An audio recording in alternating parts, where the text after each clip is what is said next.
If right now you're unsure about what you should do next, or you feel stuck, or maybe you feel a little lost, I've got good news for you. Today, you're going to learn about 3 powerful questions that you need to ask yourself right now that will change your life.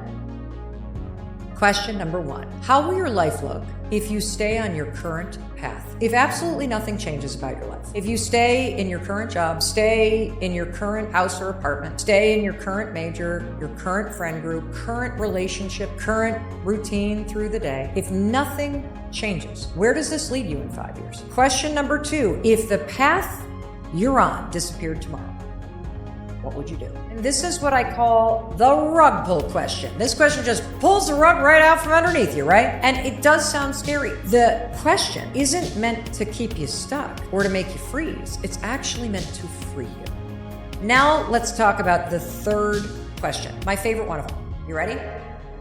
Hey, it's your friend Mel, and welcome to the Mel Robbins podcast. I am so excited you're here. It's always such an honor to be together and to spend this time with you. And if you're a new listener, or you're here because someone shared this with you, I just want to take a moment and personally welcome you to the Mel Robbins podcast family. And boy, oh boy, have you picked a great episode to listen to or watch today. Because today, you and I are going to dig into 3 questions that you need to ask yourself and then watch your life change. I'm serious. That's what's going to happen. And I'm going to be asking myself these same 3 questions alongside with you. You're going to be leveraging the power of your mind and leveraging science to help you start moving forward. And I want to give you a little background on why it is that I wanted to talk to you about this today. You know, I was hanging out with some friends of ours that we've known for almost 30 years. And he's worked in tech. He's had a successful run in real estate. And after all that he's accomplished, he's realized something enormous. He has unfinished business with himself. Just hear that sentence again. He said, Mel, I just feel like I have unfinished business with myself.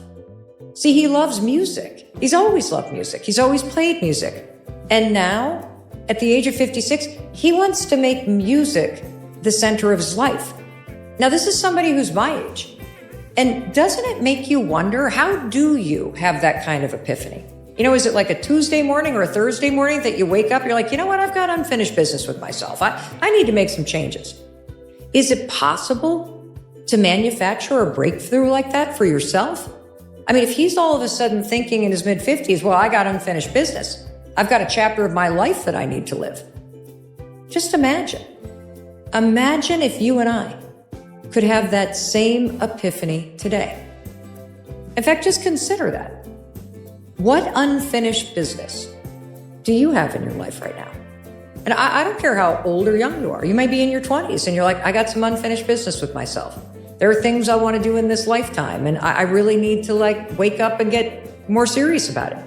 Or maybe you're in your 30s or 40s and you've been cruising in your career, taking care of your kids, and now all of a sudden you're stopping to think, wait a minute. I think I have some unfinished business with myself. There are things I want to do. It's kind of cool to stop and think about, isn't it? Of course it is. And like me and my friend, you probably have a million excuses for why you haven't made the pivot, why you haven't gone after this thing. I mean, you're capable of doing it, right? It's just your mindset that's holding you back. That's what I'm going to show you today. It's your mindset that's holding you back from having this life-changing epiphany. And so what we're going to do today is you and I are going to dig into this research at Stanford University. It's called the Odyssey Plan. This is a proven method that shakes up your thinking, that expands your mindset, that removes obstacles, that proves to you that you are so much more capable than you think. And I can say that with the level of confidence that I have because Stanford University professors, Bill Burnett and Dave Evans, they have taught the mega popular Designing Your Life course at Stanford University for 15 years. I mean, even if you and I were at Stanford, we probably wouldn't be able to get into the course. That's how popular it is. And when you're done listening to this episode, as we unpack some of the key findings from the Designing Your Life course at Stanford, you're going to understand why this course and this process called the Odyssey Plan is so popular. And by the way, the professors have also written a book called Designing Your Life. But these 3 questions and this Odyssey Plan that we're going to go through, it's going to show you what's really possible in your life. And I think we all need that reminder right now. So let's get into it. Question number 1 from the Odyssey Plan at Stanford University. This question is going to give you a glimpse into your future. How will your life look if you stay on your current path? I'm going to say it again. How will your life look if you stay on your current path?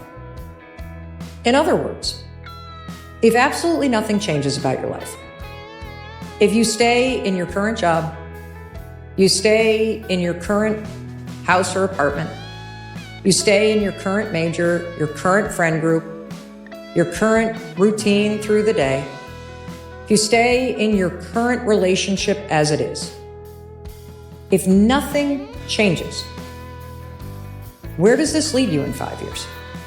And really stop and consider something. Do you like where this is leading you? You know, these professors at Stanford, they kind of know what they're doing. Because if you really consider that question, how will life look if you stay on the current path? They're not inviting you to visualize your dream life in 10 years. Oh no, that's what Mel Robbins does, right? I'm constantly asking us to look at the positive and visualize, because visualization is a powerful thing.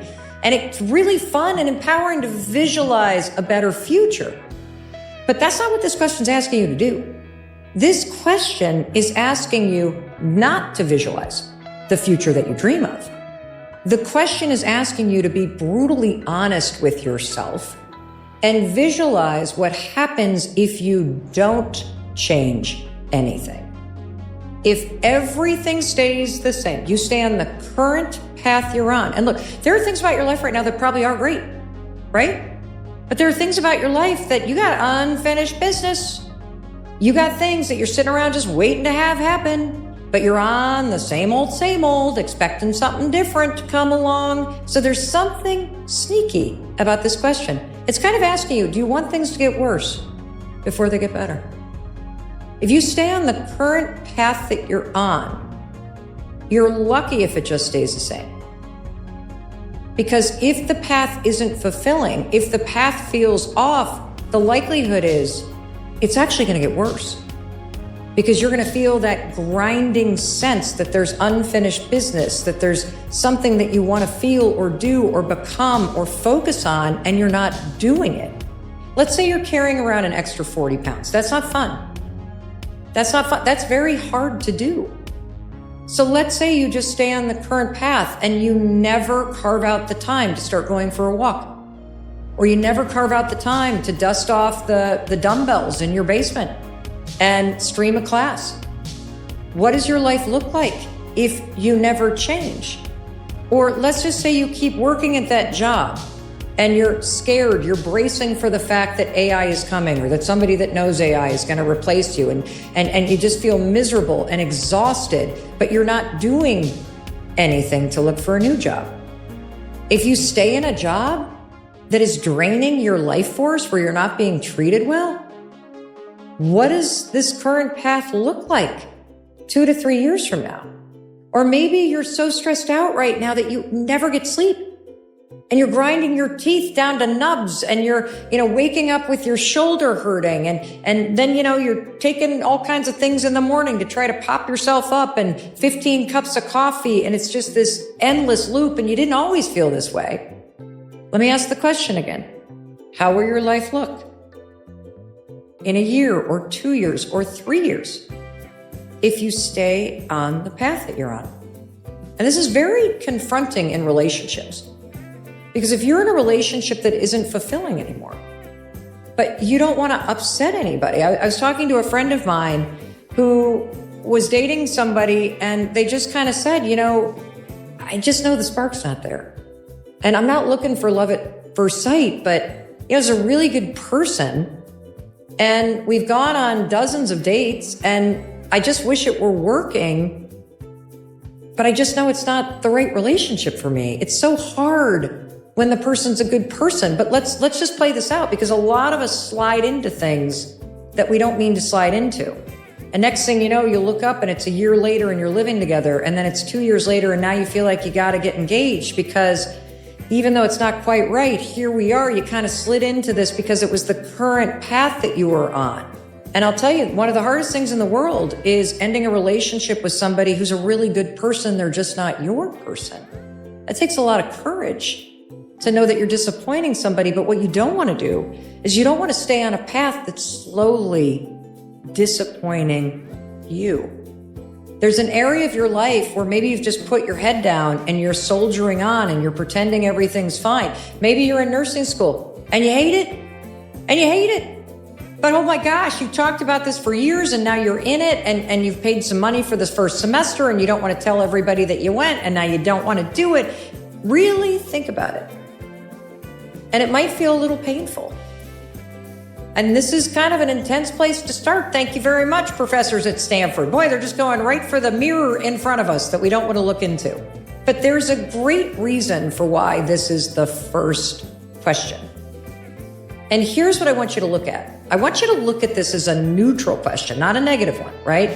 And if you stop for just a second and say, wait a minute, it's sort of like I'm on a road trip and all of my actions and the job that I have and the relationships that I'm in, it's all leading to a particular destination. If I keep going down this road, ask myself, do I still want to go in that direction? Where's my current life leading me? Am I hanging out with the friends I want to hang out with? Is this the career that I really want? Is this how I want it to feel? And look, maybe you're saying yes. Maybe you're saying, actually, I'm exactly where I want to be right now. I'm working at that iBank and these next 2 years are going to blow, but I see where it's going.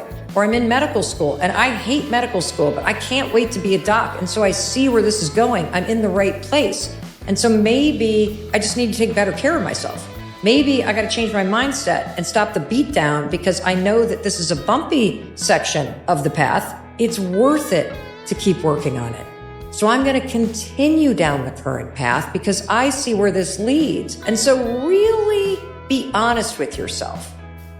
Because most people aren't waking up every day, woohoo, jumping for joy about where they are. You know what's more likely the truth? Most of us wake up every day and wish we could change something, or we wish we could change a bunch of things.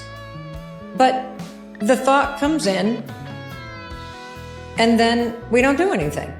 Why? Because we are stuck in the day-to-day. You are in this day. And you forget that this day is leading you somewhere, that you're on this path that is headed in a particular direction. And I know that I've been guilty, maybe you've been guilty of this too, of living your life just hoping things are going to happen by accident. You know, waiting for someone to knock on the door and say, congratulations, you're hired. You're just the person I've been looking for. When you haven't even applied for the job. That's what this question is about. It's saying you have to decide. You have to be the one that wakes up and says, okay, hold on. Everything that I'm currently doing is leading somewhere. And if I keep just doing what I'm doing and I let the stress of the day and the headlines and everything continue to just wash over me, that unfinished business will always be unfinished. That change that I want to make, it's never going to happen. Because change happens with the realization that how you're living right now no longer works for you. It's no longer leading you in a direction that you really feel called to go. And I'm here to tell you, you're right. You're absolutely right. Congratulations. Because that's the first step to making a positive change, is just being honest with yourself and saying, it's not that I'm stuck or I'm still. I just know that how I'm doing life right now isn't leading where I want it to go. That's step one. That's what this question reveals. How will life look if I stay on the current path? And if you don't like where this is headed, woo! You better turn that car around. You better go in a different direction. This is what this question is all about. And if you're listening, you're thinking, well, Mel, I don't know about every other. I really like my life. That's great. That's fantastic. But here's the thing. Autopilot's not going to work for you either. Because in order to keep going in the right direction, funny thing, it takes maintenance. I'm going to give you an example. So I've been listening to all the experts here on the Mel Robbins podcast. And one thing that has really become very clear when you listen to the medical experts and the experts about longevity and mental health, holy cow, protein is so important. The other thing all the experts have been saying, resistance training, resistance training, resistance training, resistance training. The other thing that all the experts are saying, relationships, relationships, relationships. These are the three things. These are three core pillars. And so I've made major changes this year. But here's the interesting thing. How will my life look if I stay on the current path? I'm getting 100 grams of complete protein. I'm doing my resistance training. And every day I reach out to a friend just to check in. How will my life look? It's going to look great because I'm going to be energized. I'm going to have the energy to age well and to really be able to enjoy my life, to lift up a suitcase and put it over the overhead. Hopefully when I'm 90, to dance at my kids' and grandkids' wedding. I'm going to be connected to my friends. I'm going to feel better. I'm going to be able to fight off disease. I'm leveraging science. How cool this is. Okay, but here's the thing. The path you're on, it's not a one and done. The path you're on, if you love your life, it requires you to keep doing what you're doing. Roll the clock forward. Roll it forward a year. How much you gonna weigh? What's your stress levels look like? What is your relationship? How does the relationship feel? What's your friend group like? What is it that you wake up and do every day if you just keep doing the same old, same old? What does it look like at nights? Has anything changed? Is there unfinished business that you know in your heart that, wow, I'm not going to get to that if I don't reorganize things here? I'm not going to get to that. Things are going to get worse before they get better. And I got a shot, thanks to this question, to make it better now. And here's what I want you to take away from this. By just thinking about the path that you're on and how your life feels right now and the way that you're living your life, and then rolling that forward and visualizing the future version of you, you're forcing yourself to realize that things don't have to be the way that they are. Just because it's always been this way doesn't mean it can't be different. That yes, you have the ability. You have the ability to make some different choices. You have the ability to start your morning differently. You have the ability to claw back some of your time. The let them theory is going to help you with that. Let everybody misunderstand what you're doing. Let people be disappointed. Let people be responsible for themselves, and let me really figure out, where do I want my path to lead next? Let me focus on some of the unfinished business. Let me remind myself that I deserve to feel good. I deserve to do work that's meaningful. I deserve to find small moments of joy in my life, even if the world seems like it's spinning off its axis. And I want to share some research with you that really shows what's happening when you allow yourself to widen up your gaze to the future. And that's what this first question is forcing you to do. Not only visualizing it, but also holding space and imagining that something else is possible. Now, this is a study that was led by Julian Voigt at the University of Munich and published in Current Psychology. And they found that when people form vivid visions of their future, those mental pictures boosted positive emotion, which helps you set worthwhile goals and increases your commitment.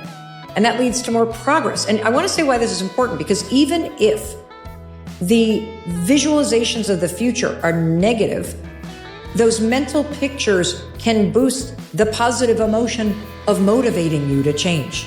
And here's what I want you to remember. Your life doesn't change by accident. Your life changes on purpose. And I think sometimes we're all sitting around waiting for something terrible to happen. Or we're not waiting for something terrible to happen, but something terrible happens and then you're forced to change. Or things get really bad and you're forced to change. And there's a lot of research around this. I mean, I wrote about this extensively in the Let Them theory, that we don't even understand our brains because our brains are wired to move toward what feels easy right now. And so I love this visualization because if it's negative, your brain is experiencing the pain now, and hopefully the visualization of where this is all leading wakes you up now and makes you go, okay, the change isn't going to be easy, but it's way better than experiencing that. I'd rather move toward what's hard now and make my life easy later, rather than keeping it easy, same old, and boy, does it lead somewhere hard. And, you know, my good friend James Clear, he's the author of the seminal Atomic Habits. He puts it perfectly. Every action you take is a vote for the type of person you wish to become. So are you happy with who you are becoming? Because the current path that you're on is leading you to the type of person you are going to become. Who you are right now gives you a glimpse into who you will be in the future. And if you don't like where this path is leading, congratulations. You just got the wake-up call that you needed to start making changes now. Now, Here comes question 2, and it's a doozy. If the path you're on disappeared tomorrow, what would you do? And this is what I call the rug pull question. This question just pulls the rug right out from underneath you, right? And it does sound scary. I don't want to visualize what happens when all of a sudden my kids move out and I'm an empty nester. I don't want to visualize what happens if this job disappears or this volunteer thing that I'm doing that just breathes life into me ends, or this book club ends. I don't want to visualize if this relationship is over. What would I do? I don't. Why are you asking me this? I don't want to be scared right now. Okay. So here's why you and I need to stick with this question.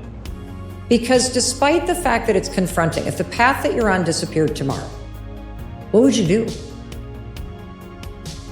The question isn't meant to keep you stuck or to make you freeze. It's actually meant to free you. Okay? What it's getting you to think about now is, what's the plan B here? See, plan B is what most people think about when something terrifying happens. Plan B is what most people think about after they lose the job, after the thing happens, after the tragedy strikes, after the relationship's over. The job's gone, the relationship dissolves, the plan blows up. Now what? Well, when it happens in real time, I'll tell you what, now what? You go into a trauma response and you freeze, and then you're in grief, and then you're in a spiral of self-doubt, and then you are in fear, and then you start to feel like a loser, and then you feel like your life is never going to change. And then you start to shut down the thought of what might be possible altogether. And what this question does so brilliantly, if the path that you're on disappeared tomorrow, what would you do? What would you do? You know what this question does? It pushes you out of your comfort zone, and it pushes you past that moment. Because if you can consider, what would plan B be when I'm actually still in plan A, you can leverage the full power of your brain to start problem solving and to think about things in a very different way. What if it's not the end of your world? What if it's just, okay, what would happen next? What's the very first step that you'd take? You know, I know someone who lost her corporate marketing job recently. Totally blindsided. Totally blindsided. You know what she did? Well, she just started freelancing part-time, helping small businesses, you know, mom and pop shops, local businesses with their social media. And now she's running her own consulting business. Someone on my team knows a dancer who had a career-ending injury. Absolutely devastating. Can you imagine? You found your actual life's purpose. You are a dancer. You're part of a company. This is your dream. This happens to athletes too. Oh my God, you made the team. Holy cow. And then all of a sudden you have a career-ending injury. Devastating. But what did she do? Well, she pivoted into teaching dance classes for kids at community centers. She's still connected to her passion, just in a new way. And it goes to show you that plan B is already there, but we're waiting for plan A to blow up before you even entertain it. And here's the other thing that I also love about this. What I love about this is we can get so stuck where we are that we are blind to all the other options that are right there in front of you. Now, it doesn't mean you have to quit your job. I don't want you to listen to this as an either or. I want you to listen to this as a way to expand your thinking and create ands. So what would I do? You know what I would do?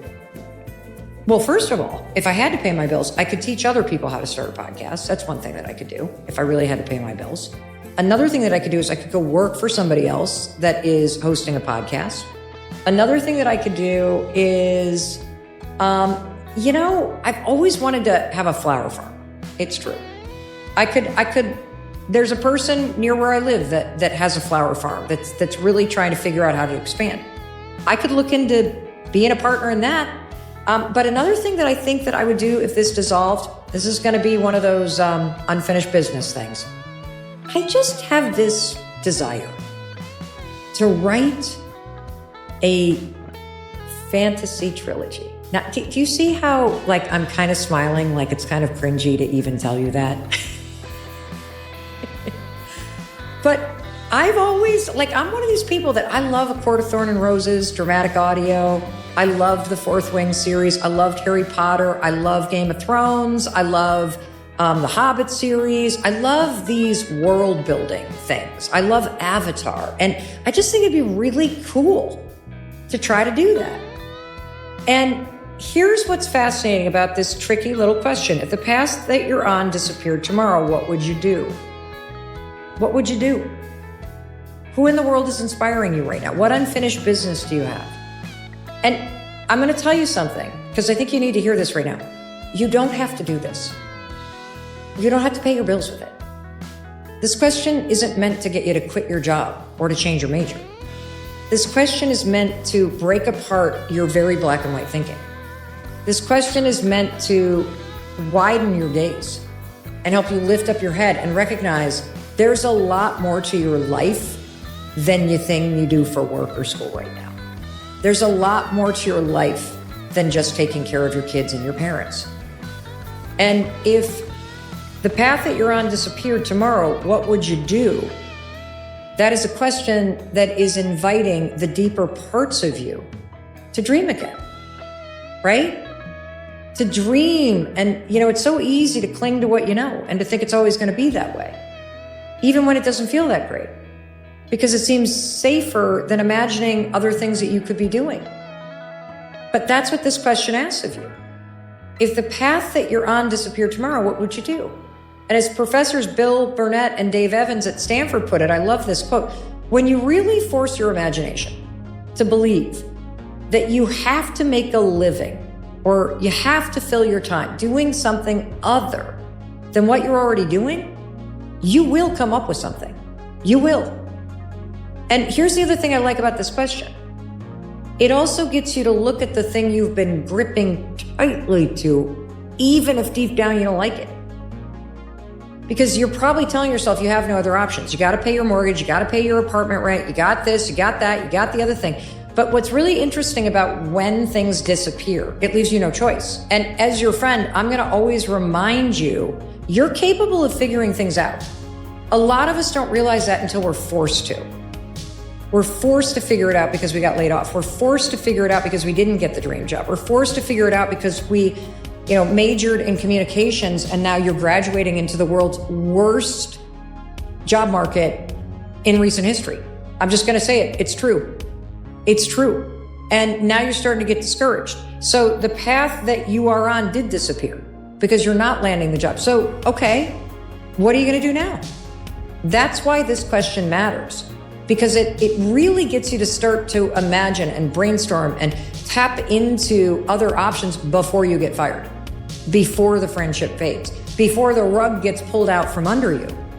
And so why not run that drill right now? That's what the question is begging of you. This is what the Odyssey Plan is. Because if you think about any major twist and turn, and isn't it funny that I said I'd really try to figure out how to write a fantasy novel? Because the Odyssey Plan is about navigating the twists and turns in life. And any great Odyssey, just think about the Greek myth of the Odyssey. There are so many twists and turns. And oftentimes the hero doesn't see it coming. But you're the hero of your own life.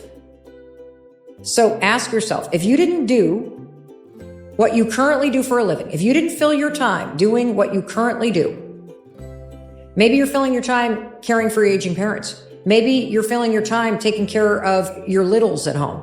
That's a wonderful thing to do with your life. But give yourself permission. If this disappeared, the kids are off at school, your parents are taken care of, what else would you want to do with your time? If you didn't do what you currently do for a living, could you freelance? Could you make a business? Could you take the time to learn a new skill? Maybe you could learn how to build something in AI or tech, or maybe it's something creative. Could you learn how to make money online? Could you pivot into something completely different? Like, could you finally do that training to be an EMT or a volunteer firefighter or working in a new field?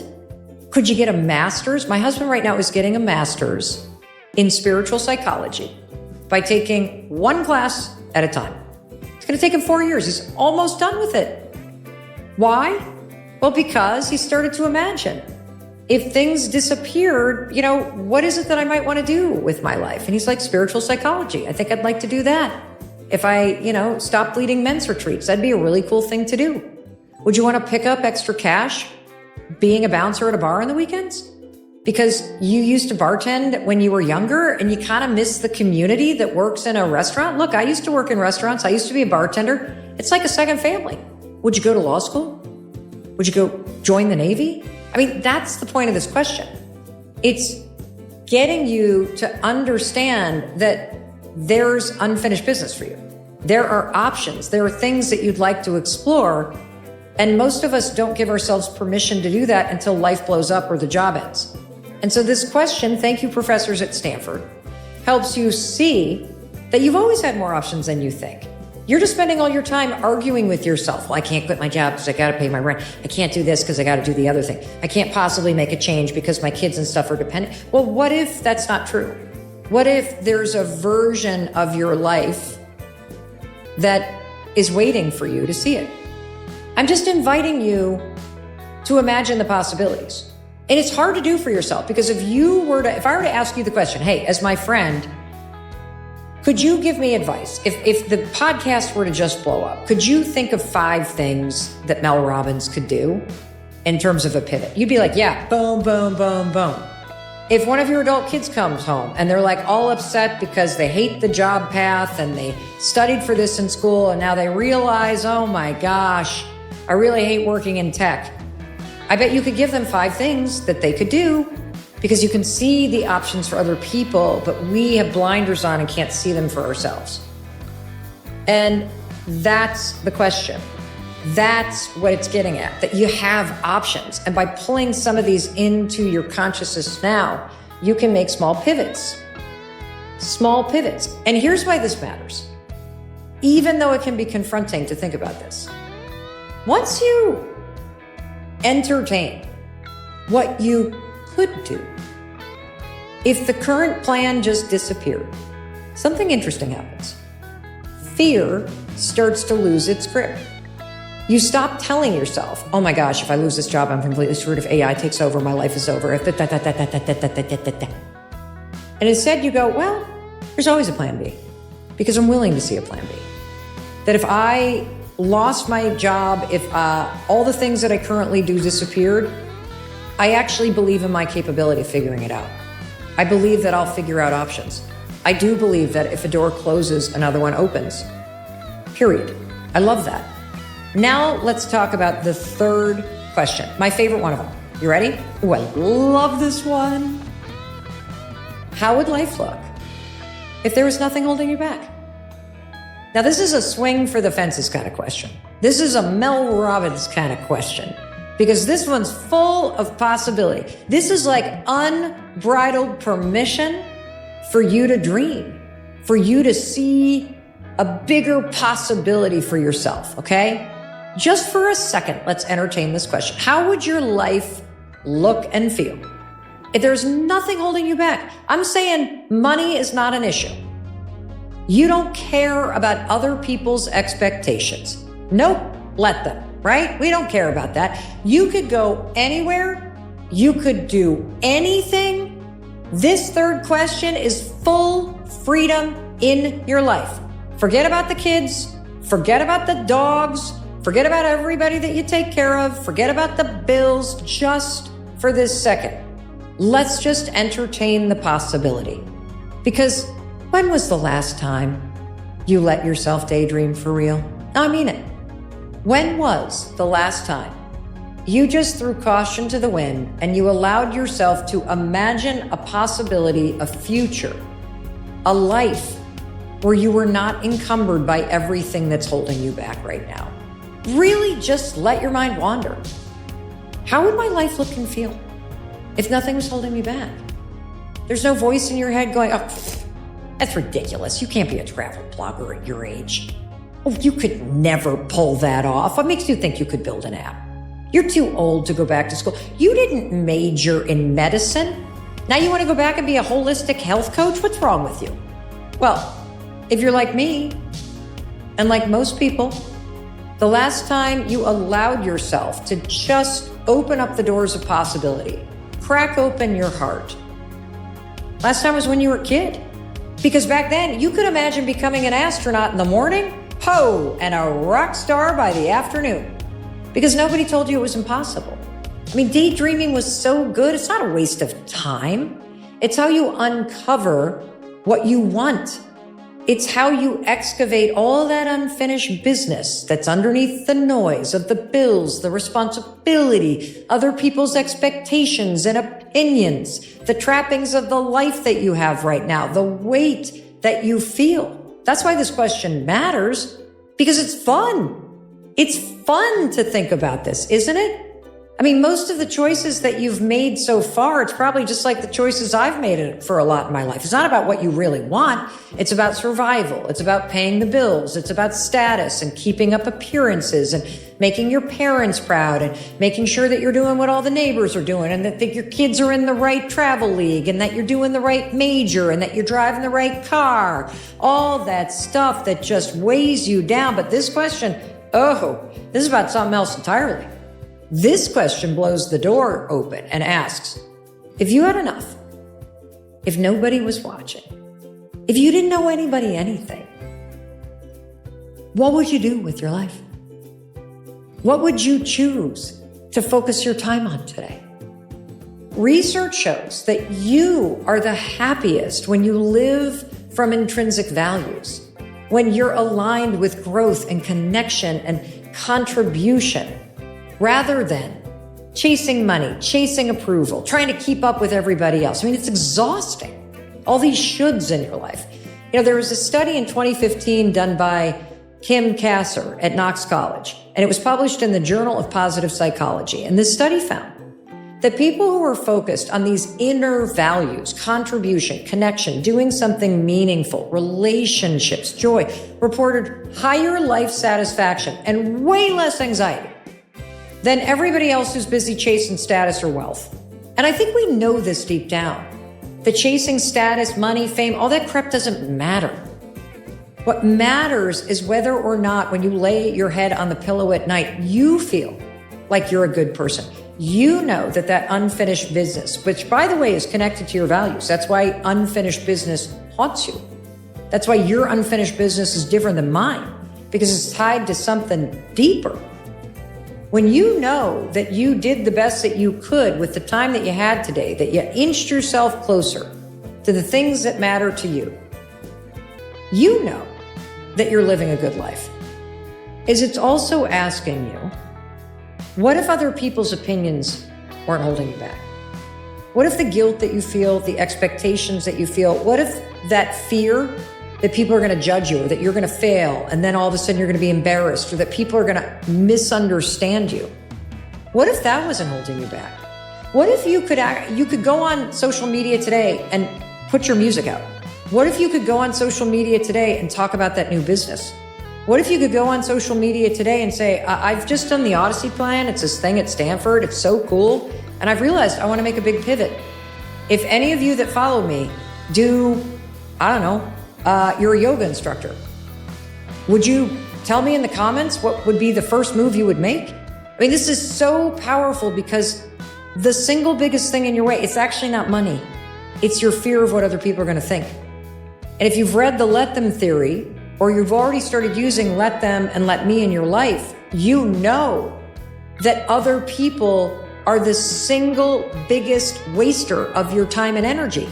Because you're spending too much time and energy managing everybody else's feelings, making everybody else happy, being worried about what other people are going to think and do and feel. I got a better way to live your life. Let them. Let them misunderstand you. Let them unfollow you. Let them be disappointed that you no longer want to have the big corporate career. You actually want to sell everything and go become a farmer and live off the land and do something cool that makes your heart sing. Let them think whatever they're going to think, because guess what? They already think negative thoughts about you anyway. So just let them and take all that time and energy back and ask yourself, let me answer this question. How would my life look if other people's opinions weren't holding me back? What would my life feel like if I could let other people misunderstand me or have their expectations or be disappointed, and I could still do what I'd like to do with this one precious, amazing life that I have? What if I started making changes today, even though people didn't get it? If they teased me, what if I changed the way that I eat and I went vegan or gluten-free, or I started lifting weights and my family's going to pick on me because nobody does that kind of thing? Let them. So let's take a deep breath. Let's pretend you got the money handled. Let's pretend no one's watching and that nothing is holding you back. Just, I know it's hard. But just let yourself dream for a minute. Would you maybe coach your kid's soccer team? Would you spend your day at the Humane Society, a pet shelter?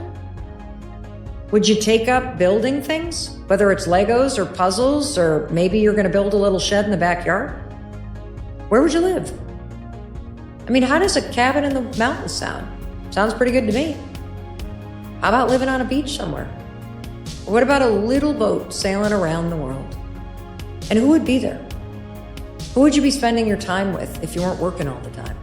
If you weren't grinding it out to pay bills and do all this stuff? This is just a dreaming exercise. I want you to notice how quickly you start to go, ba-ba-ba-da-da-da-da. No, we're in expansion mode. Would you spend more time with friends that you love? Would you spend less time with colleagues that you're just tolerating? What is it that you want to feel in your life? Freedom? Do you want to feel more creative? Do you want it to be more adventurous? Do you want to have more artistry, a sense of belonging? Do you want to feel more engaged in your community? And please, don't limit yourself. This is the Odyssey Plan. I want you to go on an odyssey in your mind and allow yourself to feel what it's like to be the hero in your life. What does that feel like for you? One of the producers on the Mel Robbins podcast has a friend, Henry. And Henry did the Odyssey Plan. Asked himself these 3 questions. Allowed himself to just daydream. And do you know what his big dream was? If nothing was holding him back. It was to take over a beautiful old farmhouse, surrounded by cats named after movies and movie stars, names like The Great Gatsby. I mean, it sounds silly, right? Well, guess what? It doesn't matter.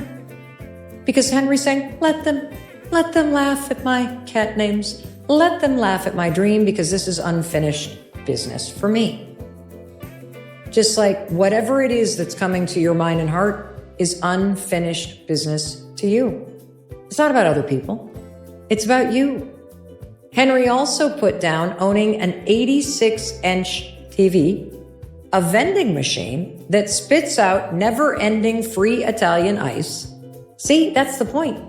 Even if it sounds silly, ridiculous, how about you and I be like Henry and just write it down? Just write it down. But I will tell you that I used this exercise several years ago. Several years ago, I didn't host a podcast. Several years ago, this would have been about 6 years ago, I made a living by traveling 150 days a year and speaking at large corporate events. If Microsoft were doing a big event, they would hire me and I would be on the stage and there'd be thousands of people. In fact, I've done almost 7 events for Microsoft. I've done 51 for JP Morgan. I've spoken at Starbucks, all these amazing companies. And it was an incredible way to make a living.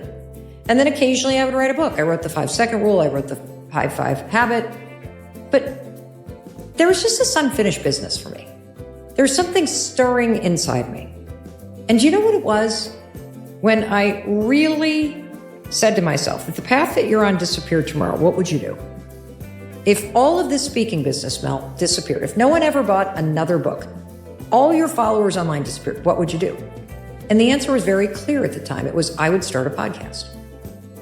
But then all the excuses came in. Well, there's 6 million podcasts on Spotify alone, and almost nobody makes money in podcasting. Only like the top big shows make money. And how am I going to pay for the people that are on my payroll? And how am I going to be able to pay my mortgage? Because I now have a house that, the mortgage is bigger than it used to be when I was really struggling. And so how am I going to make this all work? And what about this? But I allowed myself to dream. How would life look if nothing was holding me back? And I kept having this vision. And here was the vision. The vision was, imagine a world where I had a podcast, and the podcast was based in Boston. I just opened up my mind and my heart to the unfinished business. How cool would that be? And what's super fascinating when you truly allow yourself to do this is, and I want you to do this, I want you to write about this. I want you to write down, what does your life look and feel like? And guess what? Something incredible happens when you do the process you're doing right now. It doesn't appear like a unicorn and magically fall out of the sky. What happens is way cooler. By asking yourself these 3 questions, you are now cracking open possibility that's always been there.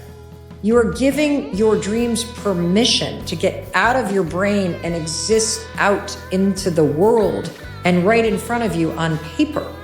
So let yourself bask in that for a minute. Drop the rules. Get rid of the money worries for just a second. You can have them back in a minute. Ignore the judgment and just imagine. You're built to imagine. Your mind knows how to wander like that. Isn't it interesting how quickly you can reconnect with the part of you that knows what you really want? It's like that unfinished business. I love that. And so I want you to pay attention right now how good it feels to just dream a little.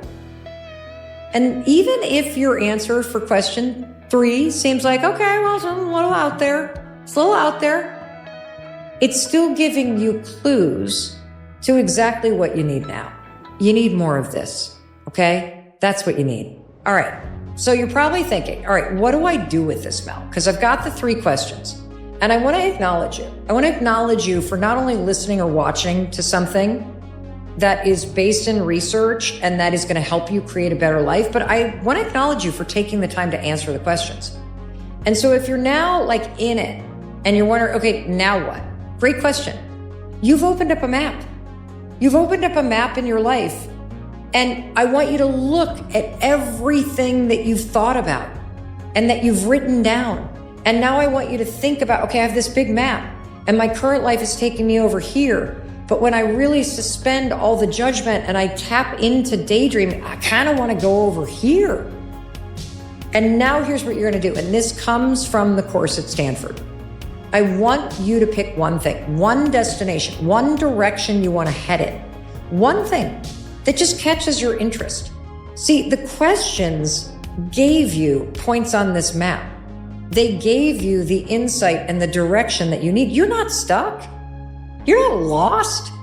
Deep inside you are the answers that have been there all along that put you back on a path that really makes you feel like more of yourself again, that makes you excited about life again.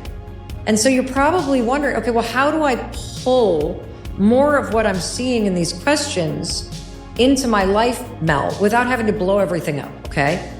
Because these questions, I don't think, maybe you are the person that says, you know what?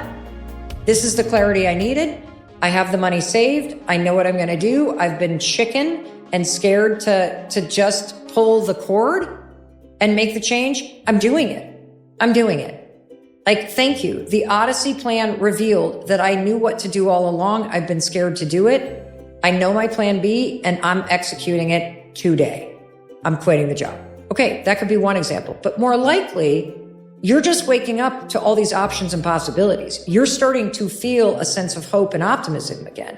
So how do you insert these insights into your life without really changing everything, quitting your job, blowing everything up? It's a great question, and I have the perfect example. So my husband, Christopher, has always wanted to write a book. And, if you're asking yourself, what does he do for a living? Well, Christopher started a men's retreat called Soul Degree, and he leads those 3 times a year. And he also is a death doula, but he has been wanting to write a book. And he doesn't even know what the book is about. Okay. He just knows he wants to write a book. And so in doing the Odyssey Plan, this was a couple of years ago, he recognized this. And so he's like, okay, the first change I'm going to make to bring this into my life now is I'm just going to create a new habit. This is a way, by the way, to change your current path.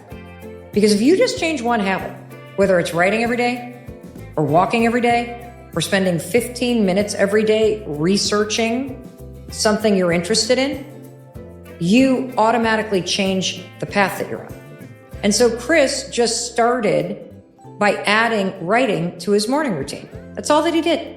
Just every single day, he would write for 15 or 20 minutes. Well, recently, he had this huge epiphany that he really wants to go from just writing to truly writing a book. Well, what Chris did, and this is what I want you and invite you to think about, is he now put the most important thing first. He now wakes up at 5:15, he meditates, and then he writes. Small change, different destination, different path. After he writes, he then goes and walks the dogs and exercises and starts his day. But do you see how that small change, first thing in the morning, signals to him that the path that he's on is different? Writing isn't a nice to have. Writing is who I am. Writing every day as the second thing I do after I'm out of bed signals to me that this is something that is important to me, and it now creates a small fork in the road that what? Creates an entirely different path. That's how you can do it. You literally can make one change a day. That's it. And you don't need an hour. You could dedicate 15 minutes a day to researching cat names and vending machines that spit out Italian ice.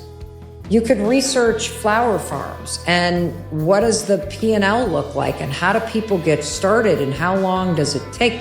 You could research online programs for nursing or becoming an EMT. You could stop by the ski resort and ask them for information about how you become part of ski patrol or a ski instructor. You could start following travel bloggers, and every 15 minutes as you're enjoying your coffee and eating your breakfast before you log on to work emails, you could be studying the stories of how people got started. That's how you do it, with just one change. See, the professors at Stanford, Professors Bill Burnett and Dave Evans, they're really smart. They don't just have you dream.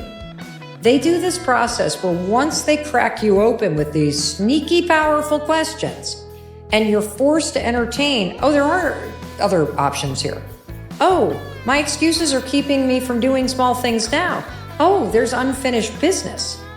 Once they have you cracked open like that, now they got you. And now what they want you to do is they call it create a prototype. That's the fancy word at Stanford for what I'm telling you to do, which is just figure out a small way to experiment with this thing. So what could that mean? It means you don't have to wait for the big thing to happen. You don't have to blow up your life tomorrow. You can take clues from all of your answers and just test them. It's just like running a little experiment. And here's how you have to do it. You can go back, re-listen to this, answer the questions, dig in deep, and circle anything that made you perk up. A career idea, a skill you want to learn, a person you want to spend more time with, a hobby that you want to engage in, or just a feeling that you want more of. And there's your material. And now pick one and ask yourself, what's a small, low-stakes way that I could explore that? If you wrote down, for example, that you would love to live somewhere else, everyone's all hot on Montana right now. Your prototype might be signing up for a short trip, but if you can't afford that, it's not in the budget right now, no problem. How about talking to somebody who already lives there to get a sense of what it's like? Or here's an even easier way to prototype this. Go to Street View on Google. Go to Google Maps, click on Street View, and just cruise through the landscape as if you're in a car cruising around. Because maybe you're going to cruise in there and prototype this and be like, wait, this town is only 2 blocks long? This isn't what I imagined.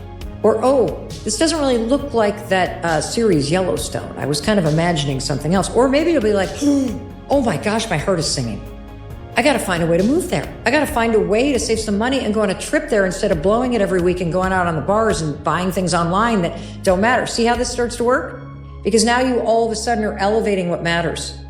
And so your time and energy and money now become important. Because now that you see what matters you start to see what doesn't matter. You start to see what you're wasting time and money and energy on, and that means you can claw it back and start saving it for some of the things that matter. Or if you wrote that you want more creativity, your prototype might be take a weekend class at the local art center, or maybe watch a YouTube video or a how-to session on painting or sculpting or knitting or playing the ukulele or whatever it is that you want to do. Or maybe you just recognize that, oh my God, I live in a concrete jungle. I work in a square building. I ride in elevators. I live in a square apartment. I am dying for nature. So now it's like, I got to just start where I am.